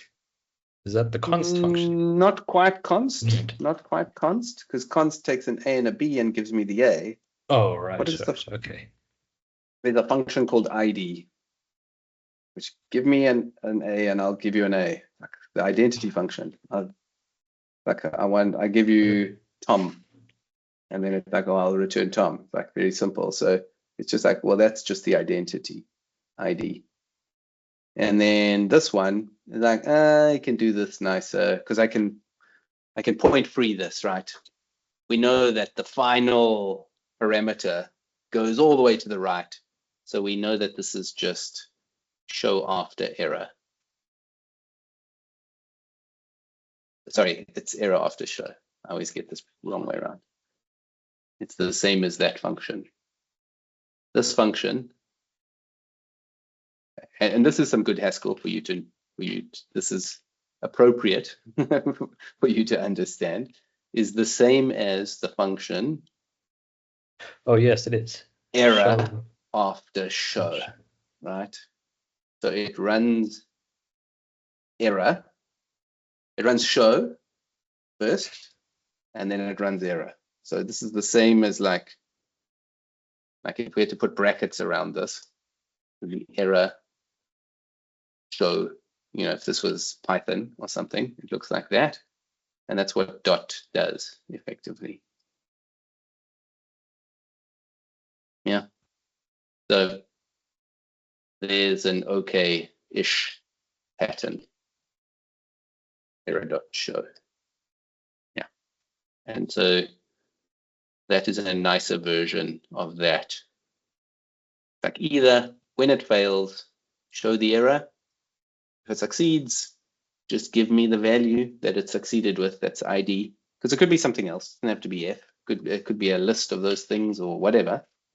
You just give it to me. Whatever the parser gives me, I'll just want it because I'm going to return it to this poor guy. And then like, what is the thing you're going to do? You're going to run the parser. So that's like the last parameter after the dollar. Kind of makes sense. I think that's nicer, maybe less nice. I don't know. I like it. Yeah. Parsers, cool. I had fun. That was very cool. Yeah. Thank you, dudes. Miguel's face. Any last questions? But too much? You wanted parsers, guys. You wanted I wanted parsers. And I really wanted And here parsers. They are. Look how simple they are. They are not complicated. When you look at it now, you're like, oh, it's so simple. Actually, and very powerful. Way more powerful than regular expressions and stuff like that. I mean, they're not that hardcore. It's like when you dig under the surface, they're a little bit, but yeah. I just wanted to show you how they feel to use. Yeah. I think I need to try the Advent of Code one that like Bhavesh did his weird pattern match and list weirdity. Yes. And do this. The one where you had the array, you destructured it into an array with the variables and the fixed terms to match it. I had the same thought. I want to use that one as a warm-up, and then there's a string manipulation one or a regexy problem. I think after that, which would be a bit of a harder challenge, but yeah, I want to try both. Because I think this is something you can see why it's so useful for Advent of Code, right? Like parsers are like this example with this, like Tom moves, Marson moves, whatever. All AOC challenges are like this, right? It's half the problem. As soon as you can parse the thing, it's half the problem. Yeah, exactly. So having a good, and that's why I'm quite good at Parsec, I have to admit, because I've fucking done this on every AOC. It's like parser. It's like it feels natural to me now. Cool. All right, dudes. That was fun. Thanks, guys. Thank you. Well done for hanging in there. Thanks, Tom. Thanks, Tom. That was awesome. All right, guys. Cheers. Cheers, everyone. Bye. Cheers, guys. Cheers all.